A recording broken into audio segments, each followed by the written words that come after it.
is my King diesel mini truck. You may have seen it in a few videos before. I got it running pretty decently, but this is the last time you'll see it driving to the shop. Because this is an oddball brand and parts are really hard to find. And then I solved that problem and created a new one. I solved the problem by finding another truck that's virtually identical. The problem I caused, that one's better. The odometer reads 65.1 total. This one has extra tires. It's a factory dually mini truck. So in this video, I'm going to take my running and driving truck and steal parts off it to get the non-running truck working. In the end, only one of these trucks is going to drive out of this shop, and hopefully it's that one.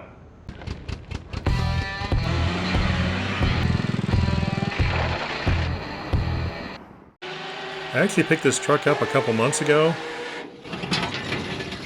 You may have seen a brief preview of it in a trailer video. Perfect. I didn't have time to work on it then, so I had to put it aside for a little while. I got some parts on order for this project, and I got a few days before they come in. The previous owner had already unbolted the bed, so the first step was to pull that off to get better access to the engine. Now my yellow truck is a King Mini Truck, chassis number 0211960, and then it has number 377 over here, and that was a 2002 model year. The new truck is 0211951, with the number 370 over here. They were so close, they were probably on the same boat when they were imported. This door is not too bad. The latches actually work, but it does have a little problem with opening. Looks like that gap's a little close. Pretty sure this is the correct bodywork tool to use.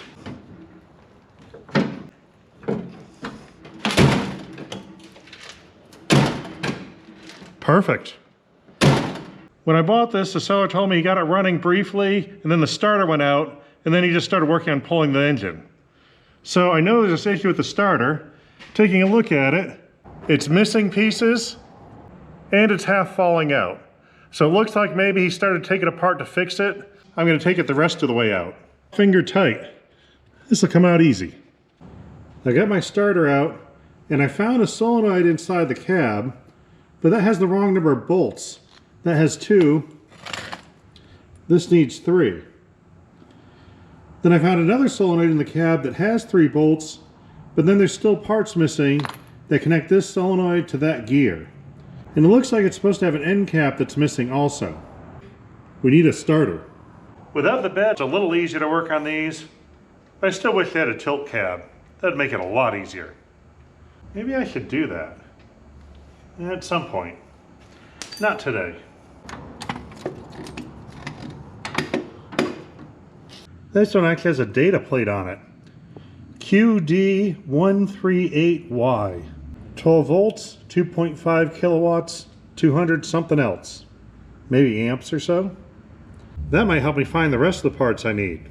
There's no way I'm spending that much money. The used starter from the other truck is installed. Now I want to hook up the starter wires, which means I got to figure out this wiring. Judging by the level of tinfoil over fuses and splices here, I don't want to use the original wiring entirely. So I took the box apart. This is what's in the back. They used a circuit board just to run wires from one to another. Got my multimeter set for continuity. It'll beep when I get a connection. And we're going to figure out where the starter hooks up. Now on the starter, it is kind of a brownish wire. So I'm going to start with the brown wires. Red wires maybe faded to brown, red and orange. Nothing, nothing. Just start hitting stuff randomly. And green. Apparently green is brown. And that goes, oh, apparently green is brown. So this wire right here triggers my starter. And I bet one of these big fat red wires is a good power wire. Now we're connected to the main power feed. Let's see, big red wire. Hey, that's it, first try. So that right there is the power coming from our starter. So I trace that back with this nice fat red wire going to connector that goes to a much skinnier wire. But this one right here will be our power from the battery. I'm going to steal my starter switch from the other truck because that has nice connectors on it. That's the air intake, and it was completely wide open when I got it. I covered it when I got it, but I don't know how long it was open before that. Let's see if we can see inside this intake. Looks like they made this intake manifold universal. You can attach the filter connection to either here or there and move your block off plate. So you can have a filter out this way or that way, whichever one you want.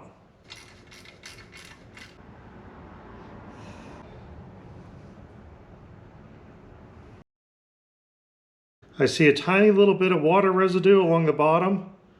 Really not bad. Yeah, it's a little worse there. But it doesn't look like it went in the ports. So I think we're okay.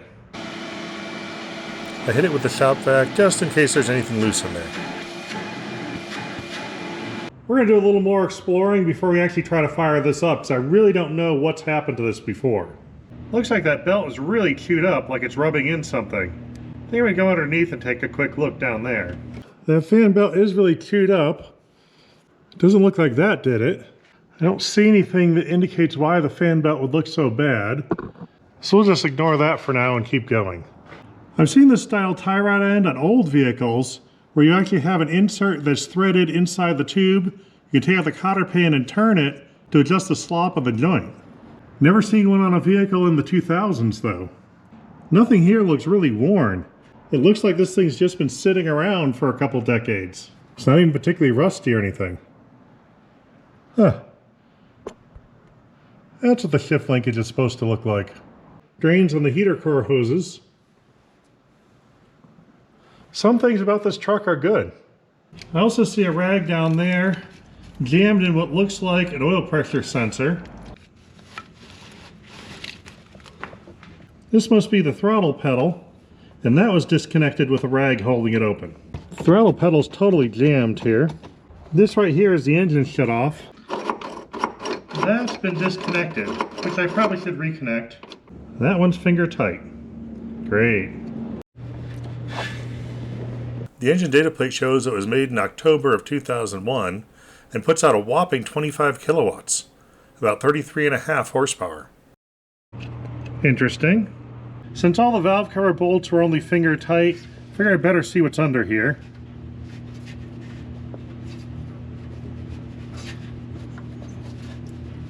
Huh.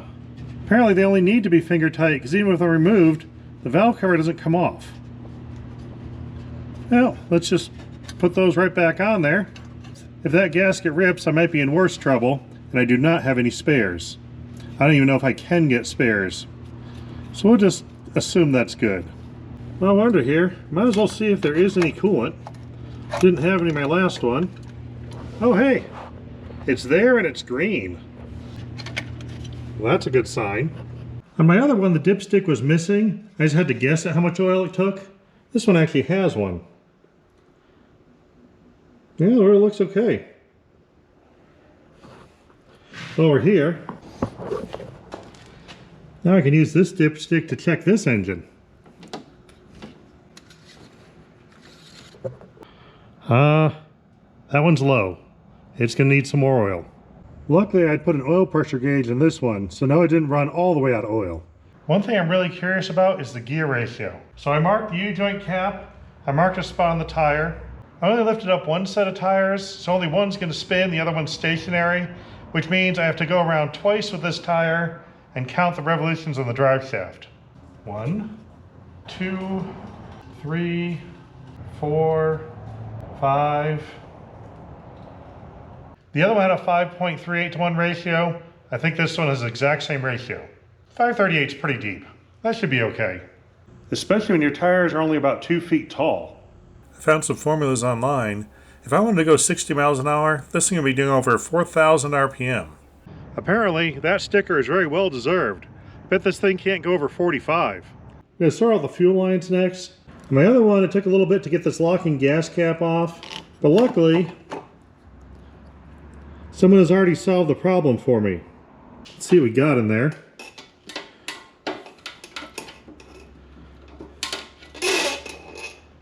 Yeah, We got about that much fuel. That's enough for now. We've got the main feed line that's going in at sort of a funny angle. Looks like the tank was dented. And that goes over here to a filter, probably a pre-filter with a fairly large mesh, and that keeps going. We have a return line also. Okay, so here's our main fuel line, and that goes right here. That's where that manual pump is, so that should pump fuel somewhere forward. That side pump is a line that goes up there, around, and then U-turns and goes back down. And then I found this stray line lying around, which comes from that, which looks like another filter. I was looking a little closer at this line, and already I found a few things I don't like. This wiggles. That fitting is kind of loose. Also, that bottom crush washer looks like it's the wrong size. The pump is pulling fuel through this, so this is under suction, which means any tiny air leaks could make air go in instead of fuel. That right there could be one of the problems the previous owner had trying to get it running. I took off the line completely, and there's fuel in this end, but absolutely nothing in that end. That crush washer looked too big, was way too big. There might have been an air leak right by that. So we're going to eliminate a lot of these problems and see if gravity will work for us. I need some diesel and my regular can's empty. But I notice this tank has a drain on the bottom. So we're going to get to see what's in this fuel tank. Huh, that looks pretty clean.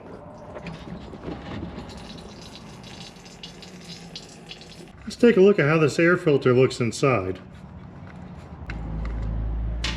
It looks stuck.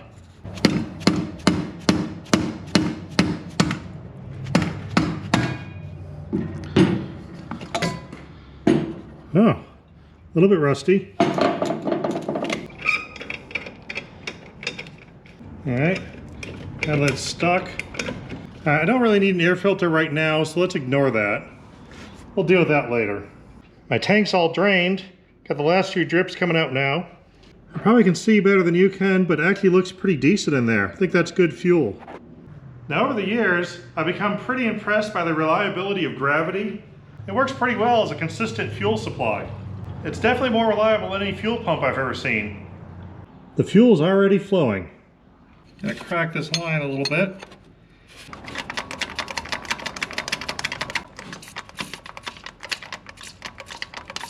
So I'm hearing fuel. Tighten this one down. I was wondering what this thing is. Maybe it's some type of air bleed. Let's try loosening that.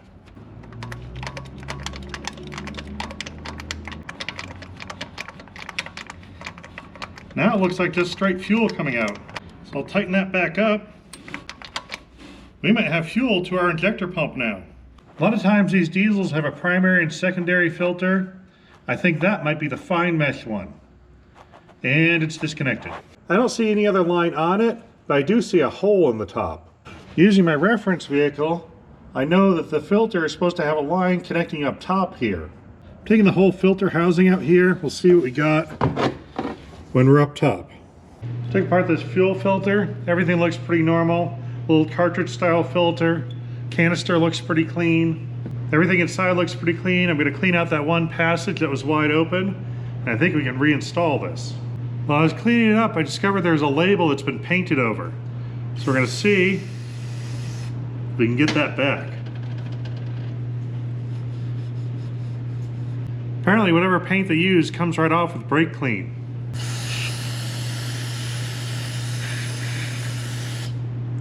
You can even see the rivers of silver coming down here.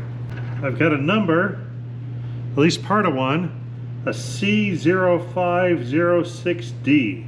We'll see if that's enough to cross-reference something. That was the number, and it is available, but not locally. I just cleaned and reinstalled the old one. These trucks have a neat battery disconnect switch. It's built right into the frame. It's actually the ground. One side connects to the ground cable, the other side connects directly to the frame. I'm stealing this one because the handle's broken off on this one. On the old switch, you can see how simple it is. It's just a knife switch that had a handle put on it. I like having instant replacement parts. I almost forgot to hook up the cable for the engine shutoff.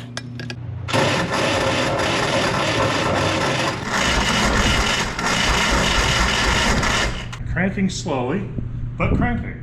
It appears the connections on my old button were a little bit marginal. It's possible this is the problem with the starter. So I'm going to do a proper repair by upgrading to this button. I know this one works. I'm going to crack the lines and injectors. That way, if there's any air trapped in them, we can see if anything's coming out. And if any air's in them, it should bleed out. This is even better.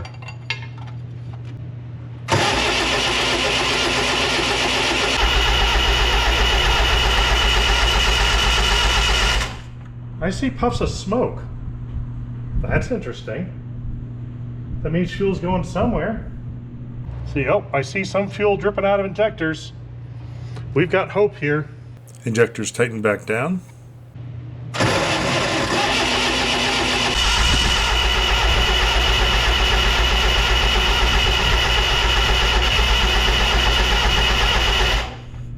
Just going to do a little squirt of starting fluid.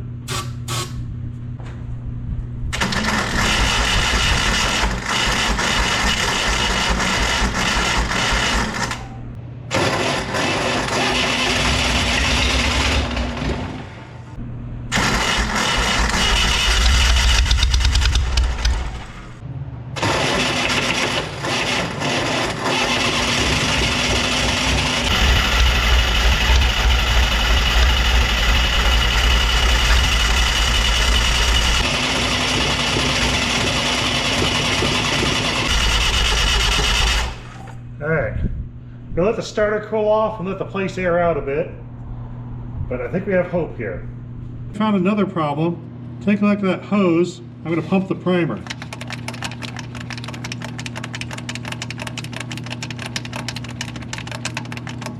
There's fuel and air coming out right there.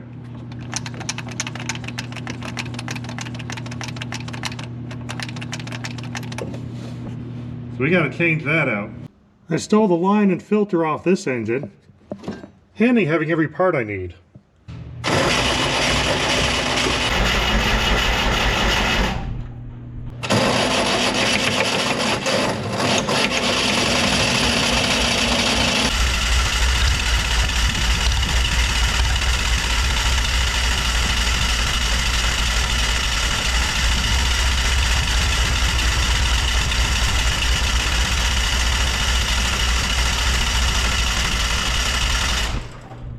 Okay, that's it. Starter's got to cool down, battery's got to charge. We feel close, but not there yet. Gravity did let me down on this one. This gravity-fed fuel supply is causing a problem. I added this tank to make sure I had fuel supply, so I gave it a quick test, but I hadn't been expecting to spend as much time fighting leaks. And there's something about a diesel system I should have remembered. That return line. Fuel goes out here, goes to the system, and goes back there.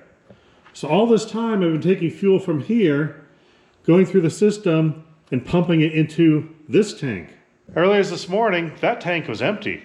I filled it up, thinking I'd try it again, but I had a better idea. It looks like this truck also had a problem with the fuel system. And the solution someone else did was add an electric fuel pump to the system, so that constantly filled up the injector pump. I already have a problem with this line on that truck anyway. I'm going to steal the whole line and electric pump. I got fuel back in this tank, the fuel pump from the other truck added.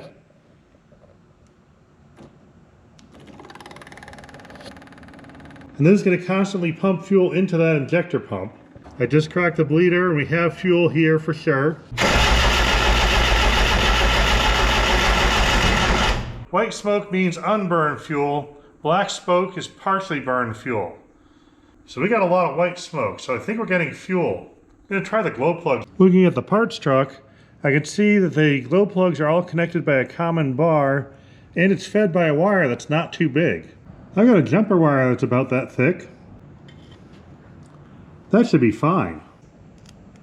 Got a connection. I'm going to take a guess at 15 seconds for glow time.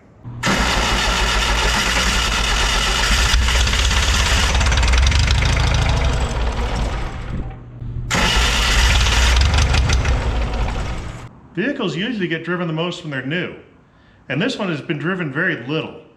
So it means it's probably been sitting around for the past 20 years not being driven. Any check valves or regular valves or the piston rings, they all might be sticky and not wanting to move.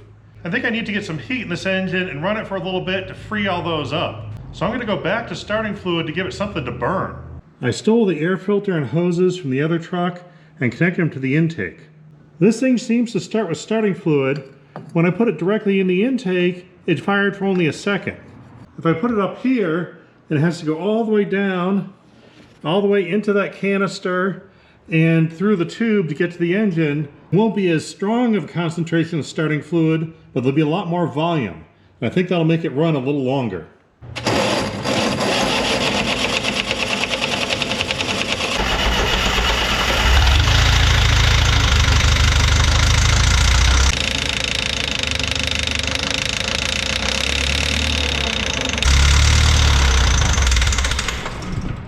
I figured I'd freed it up a little, so I tried the glow plugs again.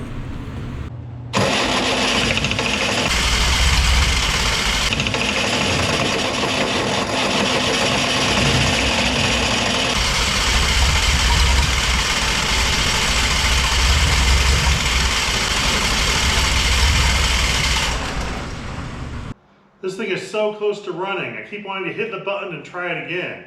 But the starter keeps sounding worse. Battery's getting dead. I gotta stop and do something else for a little while. When I got my other truck, none of the hydraulics worked. Neither the clutch nor the brakes. Let's see if any of these do.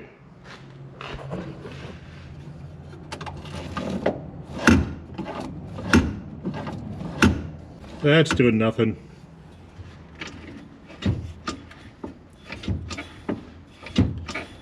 And nothing.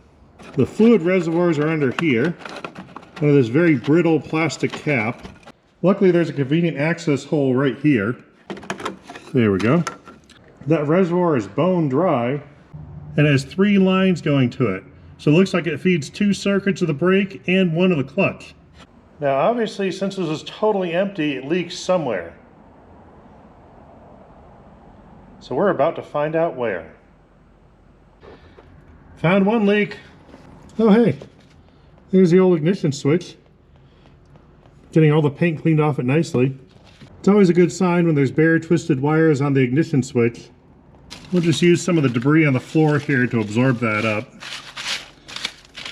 Good thing I didn't clean this thing out yet. Looks like the reservoir itself leaks.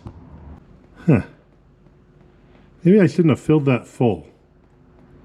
Now to deal with that reservoir, I'm going to have to do some work under the dashboard. But then I was looking at the dashboard. I don't know if I need to work under this.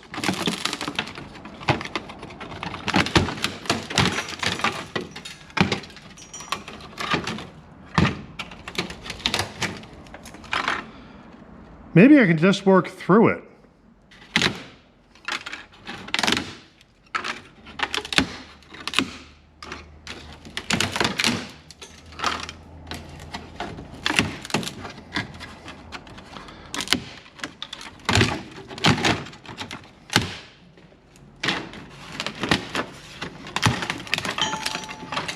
Now I can get the leak a lot better.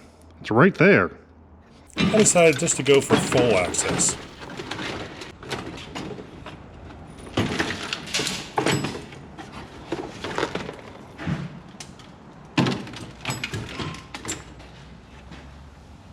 Well, now it'll be easier to get to everything.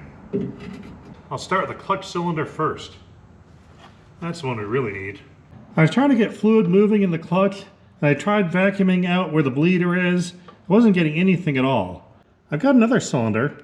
Why don't I just stop messing with this one and swap it out? Now that cylinder is pretty rusty in there. I'm kind of glad I decided to swap it out.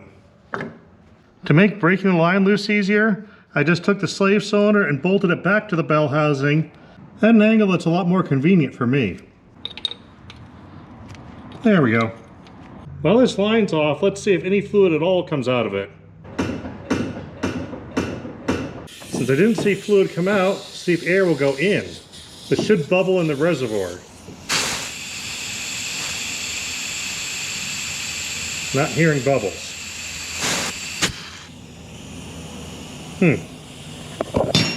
but it does look like rusty residue coming out. That's not good.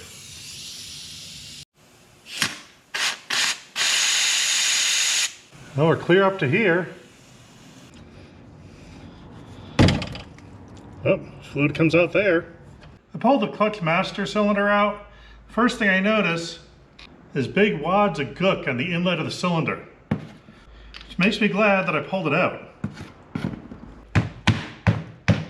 It's kind of seized. That doesn't want to move easily. Yeah, let's pull it apart. There's a snap ring on the end that holds everything in. Normally things would go springing out when I remove this.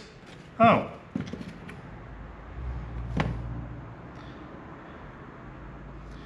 And normally the snap ring wouldn't snap in half. Anyway, normally things would go flying out when I did that, but because it's seized, nothing's coming out. So I add a little bit of penetrating oil, slosh it around a little. Yeah, there is, well, it's not good. There's stuff all over. There's little holes in here. Every one of them is completely plugged. But that rubber seal doesn't look that bad. I'm going to give a shot to cleaning this up and putting it back together. Small drill bits are one of the best things for cleaning out little holes like this. Give them a little bit of a twist, they start digging right through and pull themselves in. Got a puddle of brake clean here. I'm going to use that and the cardboard to clean off the end and make it flat again. The cardboard's slightly abrasive. The brake cleaner will get the stuff off. It's cleaning up pretty nicely. One thing to keep in mind, on the inlet of these cylinders, there's two holes. One's nice and big and easy to see. The other one is absolutely tiny. I'm going to see if a package of burrito wrappers can help. That might be useful. Once you strip the coating off these, you get a nice little tiny wire. And that is small enough to get in there. And work it around, do a little twisting. There. Now we've got it all the way through.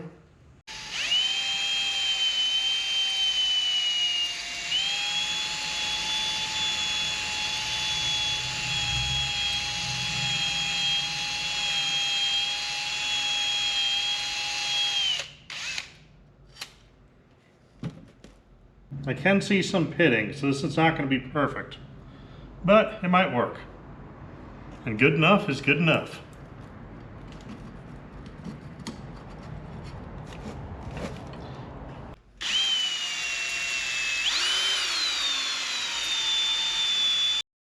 A little more honing, and the cylinder is looking pretty decent. I think that should work.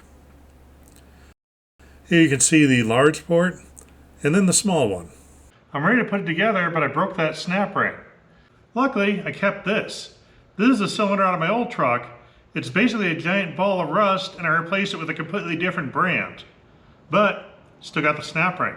So if I can get that out without breaking it, I can put together the factory pieces.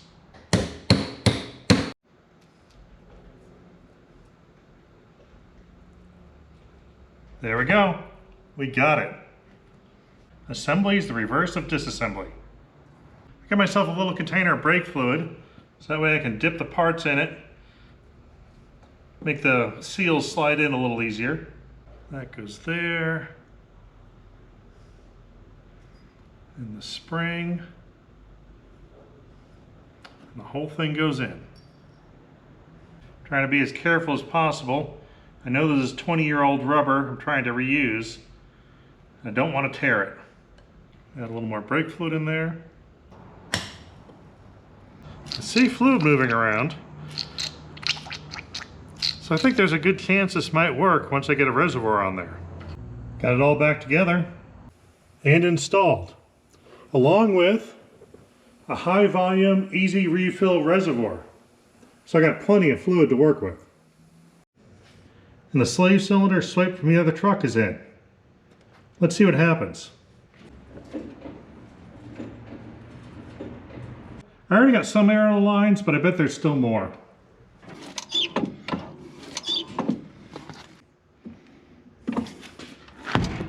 That'll keep the pressure on for me.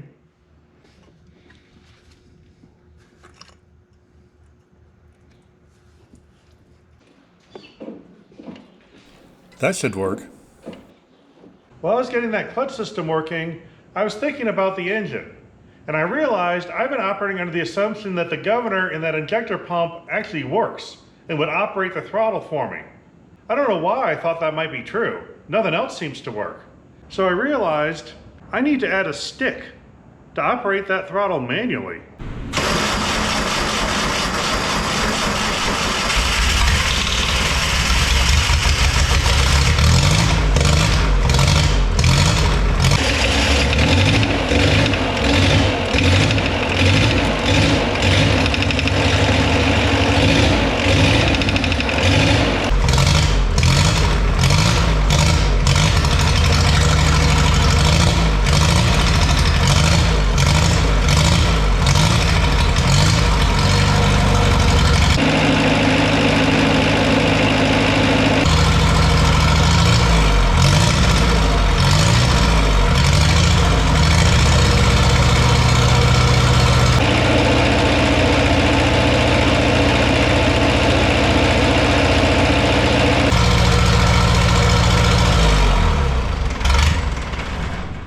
In my exhaust fan, it's getting a little hard to breathe in here. Gonna take a break and let the heat do its magic and try again in a little while.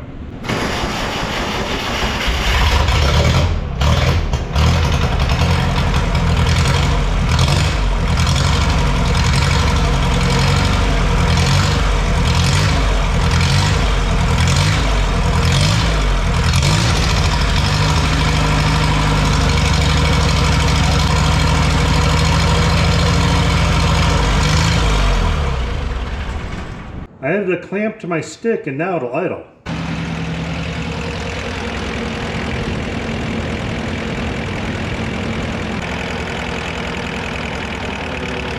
You may have heard the engine slow down when I cracked that injector.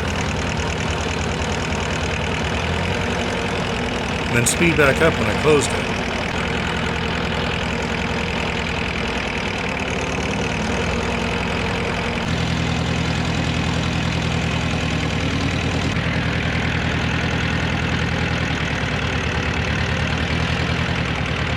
Going through each cylinder one by one to get any last bits of air out and to make sure it's firing.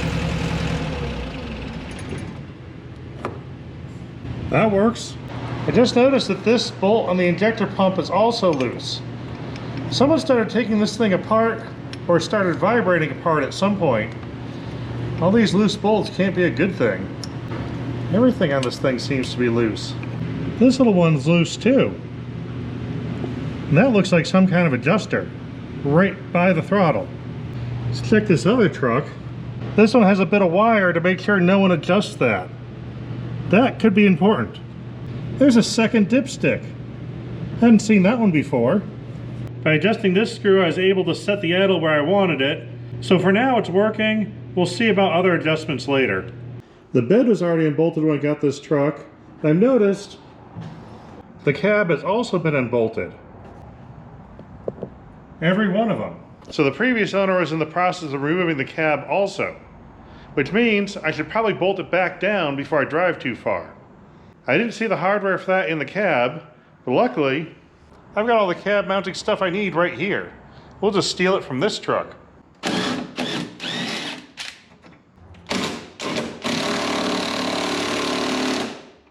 Whenever I work on something, I kind of look at stuff and try to get an idea of what the person was thinking when they designed it and built it.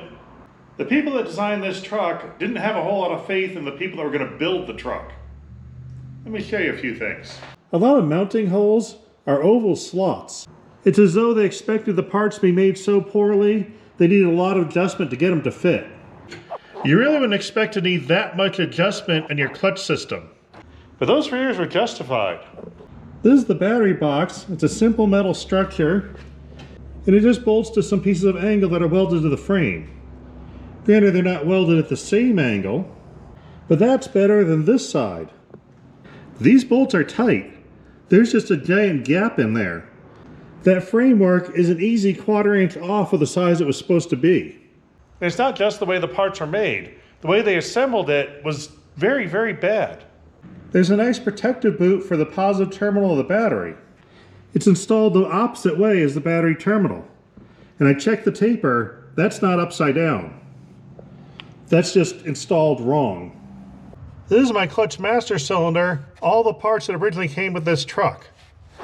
There's an adjuster here, there's the jam nut. I didn't loosen that up. I had to move the adjuster that far in order to be able to press down on the master cylinder. This is a short lever arm with that much distance different. The distance from the pivot to the pedal is a lot longer, which means that that ½ inch or so gap that I had to adjust it translated to almost half the pedal movement. Even now, with it adjusted that far, I still have that much free play, which seems excessive. I've been trying to figure out why the mileage is so low on this. I don't think this thing worked properly when it was brand new.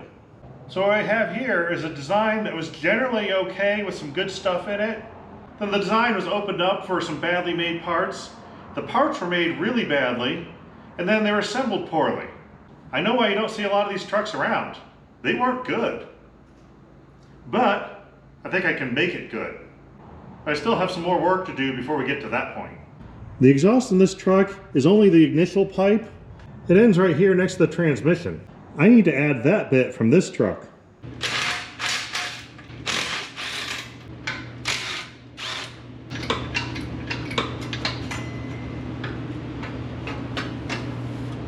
There we go.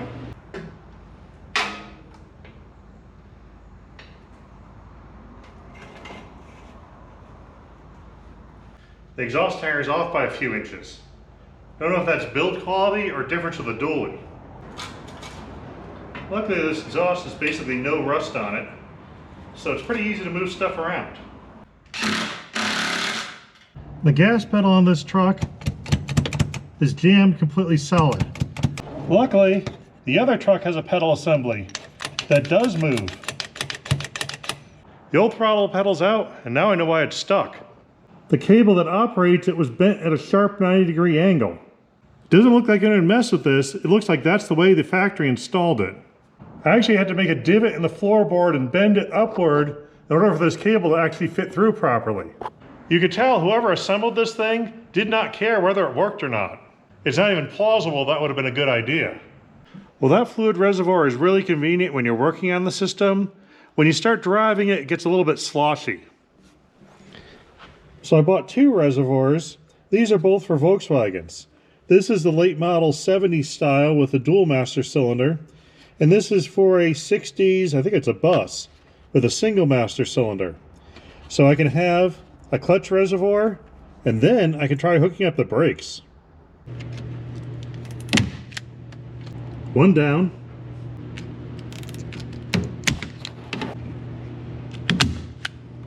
All done. I've got fluid going into the master cylinder, but I took off the lines and nothing's coming out. Looks like there's something we can remove here, so let's pop that off and do a little exploring.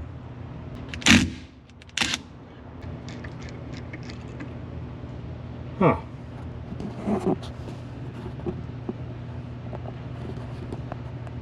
Interesting. There's a rubber cup and a spring there. Pulled that out, and now I can see there's gook inside. We got clogs on this one too. I popped out the inlet, and I could feel the main hole for filling it, which this actually fits through so I can feel inside the bore. When I move the pedal, nothing moves inside that bore. So the pistons are probably stuck here too. Which means I'm gonna have to disassemble that, clean it, and get it working again. But there's another problem that I'm gonna encounter. I bet that means all the wheel cylinders are stuck too. And if I get that master cylinder working, I might be able to expand the brakes, but they won't retract, and my brakes will be locked on. And I don't want that because I need a pause point in this project pretty soon. Because my parts came in to help me finish up this project. So I've been soaking down this cable with oil. That operates the parking brake. And it seems to work most of the time now. So I'm just gonna button up this master cylinder back the way it was, and we'll deal with this a different day. Remember this? In the end, only one of these trucks is gonna drive out of this shop. It's definitely not this one.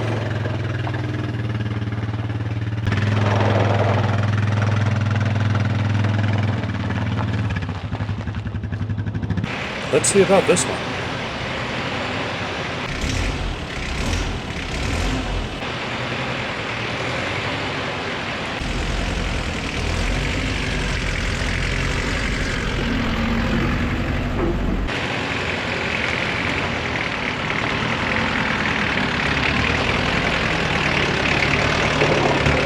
Got a fancy electric system hooked up.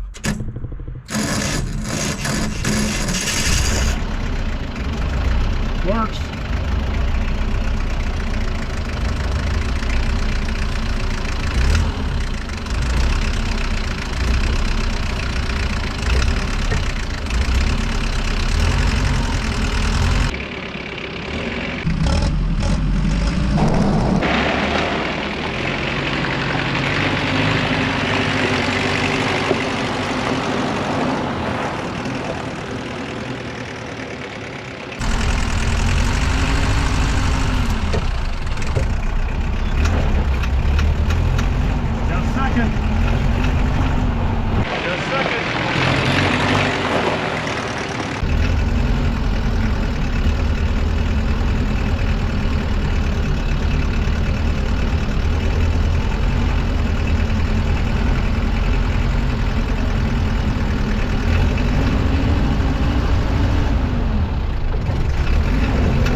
The speedometer does work, so the odometer is accurate. Now let's see if we have reverse.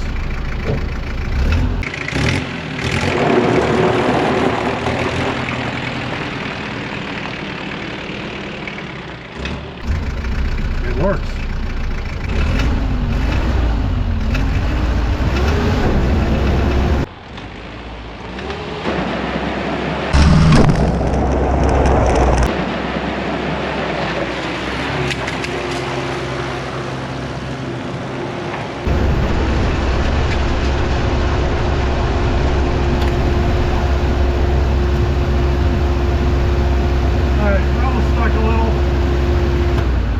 There we go. Alright, that worked perfect. Pretty much not surprising. Apparently I didn't get all the bugs sorted out in the throttle pedal system. That arm rubs on that metal plate when you press it all the way down.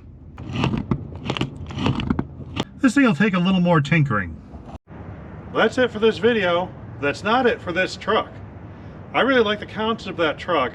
With a little diesel engine and a lot of weight capacity in the small size, that thing's gonna be perfect for cleaning up at the mine. So I've got a lot more to do in that truck, but at least for now, it's a running and driving vehicle. I can move it around the yard. One thing that's inspiring me is I like vehicles, and no one liked that truck. It's kind of slapped together with off-the-shelf parts, and after that, the build quality is terrible. The person who assembled it didn't even care if it worked. Then the initial buyer, who should like the truck, got a truck where the clutch was really bad, at least half that travel didn't do anything, and it probably never released all the way. The throttle never worked right. I bet it jammed on regularly. Judging by the leaks in the hoses, it probably pulled in air and was really hard to start all the time. Looking at all the cuts and splices in the wires, they had a lot of trouble with that too. With the super low mileage it has, I bet that initial buyer didn't like it from the moment they got it. Which gives me all the more reason to make it better. I think I can make this thing better than it was when it was brand new with a few simple things. So I'm gonna have a lot of fun doing that. Hope you're having fun too, and we'll see you next time.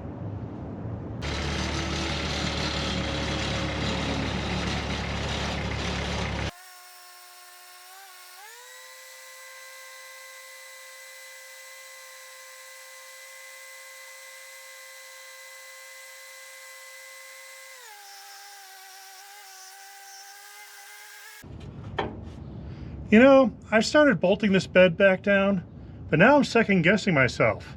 Because with the flip down sides, this bed is useful, but it'd be a lot more useful if it could dump. Maybe I don't want to bolt that down.